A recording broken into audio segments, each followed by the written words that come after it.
দিদি, কেমন আছো গো? তোমাকেই দেখতে এলাম। আর বলো না ভাই, এখন একটু ভালো আছি। কালকে এমন হঠাৎ করে শরীরটা খারাপ হয়ে গেল, হসপিটালে না গেলে মনে হয় মরেই যেতাম। আচ্ছা দিদি, আসার সময় দেখলাম তুমি বসে কাঁদছে, কেন গো? আর বলো না, মেয়েটা তো আমাকে অনেক ভালোবাসে।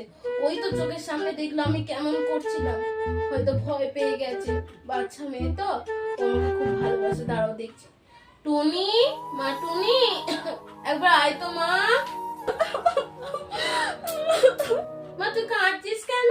আমার কিচ্ছু হয়নি, আমি তো ঠিক হয়ে গেছি। लेकिन एक सेकंड আমার সব